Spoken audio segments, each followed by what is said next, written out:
Hi ළමයි කොහොමද? අද ඉතින් චූටි බ්ලොග් එකක් තමයි අරගෙන ආවේ. මේ දවස්වල වැස්ස නිසා වීඩියෝ කරන්න හම්බුනේ නෑ මට. අද උදේට රොටි හදනවා. ඉතින් දැන් මම මේ කරන්නේ රොටි ටික පුච්ච ගන්න එක.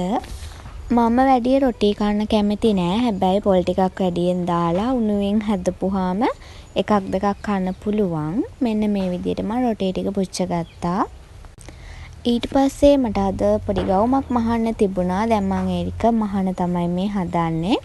ඊට පස්සේ කොහොම හරි දවල් වුණා. ඊට පස්සේ මම දවල්ට කෑවා. අද මං ආසම කෑමක් පොලසුයි කරවල මැල්ලුම්. ඉතින් ඒ දෙක නියමට ගැලපෙනවා. මේ තියෙන මම මහගත්ත ගවුම මේක පොඩි ගවුමක් මට ෆිටොන් කරන්න බෑ නිසා මෙන්න මේ විදිහට මං උරහිස ගැට ගහන්න අරගෙන ඉන ඉලාස්ටික් කරා. ඊට පස්සේ සාය කොටස තල්ටු 3කට තමයි මං මහගත්තේ. ඒකත් මහලේ ඉවර වෙලා තිබ්බ තව චූටි වැඩක්. ඉතින් මම මේක නම් හැදුවේ කලින් දවසේ. මං හදපු ෆ්ලවර් බොක්කි එකක් රැප් කරන්න තිබ්බා. ඉතින් දැන් මං ඒක රැපින් කරගන්න හදන්නේ. ඉතින් මං මල් බුකිත් හදනවා දැන්. මේ තියෙන්නේ මං ඔයාලට පෙන්නන්නම්. මං තව හදාපු එකක්. ඉතින් ඒක පින්ක් කලර් එකකින් හැදුවේ.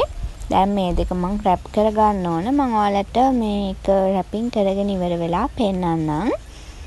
ඉතින් ලස්සනයි නම් කමෙන්ට් එකක් දාගෙන යන්න. මේ තියෙන්නේ මම මල් බොකි එක රැපින් කරගත්තට පස්සේ ඒක ග්ලිටර් දාලා නැතුව තමයි මේක හැදුවේ. පින්ක් එක ග්ලිටර් දාලා තියෙන්නේ. ඉතින් ඔහොම තමයි ඉතින් මගේ උදේවරුව ගෙවුනේ. ඉතින් දැන් මේ හවස අපිට වහිනවා. ඉතින් වැස්සෙත් මං චූටි වැඩක්. ඉතින් ගොඩ දවසකට පස්සේ ඔන්න මම මට ඇඳුමක් මහ ගන්න හිතුවා. රෙදිත් ගෙනල්ලා තිබ්බේ. මට මහ ගන්න ටයිම් එකක් තිබ්බේ නැහැ. මේ දවස්වල මගේ පාඩම් වැඩ ටිකක් යනවා.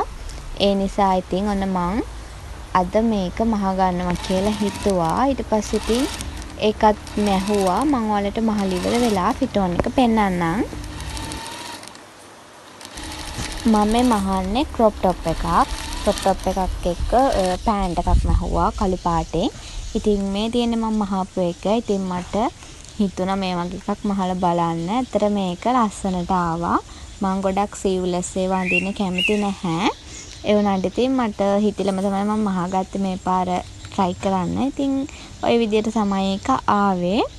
මේ වැස්ස දවස්වල ඉතින් ඔයාලා දන්නවනේ මට මොනවා හරි කන්න හිතනවා. ඉතින් අද රැට පොඩි කෑමක් හදන්න යන්නේ. මම දැන් මේ ඒකට ඕනේ චිකන් එක හදාගන්න ගමන් ඉන්නේ. මොනවද දන්නවද අද හදන්නේ මම කඩෙන් ගෙනාවා පරාටා පැකට් එකක් try කරලා බලන්න. අපි හැමදාම එක කඩෙන් කනවා නැත්නම් ගෙදර හදන ඒවානේ. මට හිතුණා අර මේ ඉන්ස්ටන්ට් තියෙන්නේ ඒ පරාටා පැකට් එකක් ගෙනල්ලා try කරලා බලන්න. ඉතින් ඒ තියෙන්නේ පරාටා ටික. දැන් මම චිකන් එක හදලා ඉවර වුණා. දැන් මේ පරාටා ටික හදාගත්තා. ඒක හැබැයි හොඳට ආවා. රසට තිබුණා. අම්මා පරිප්පුත් හදලා තිබ්බා. ඉතින් ඔහොම තමයි අද රෑ කෑම. ඉතින් අද චූටි බ්ලොග් එකක් අරගෙන ආවේ. මම ඉක්මනටම ආපහු එන්නම්. බයි බයි.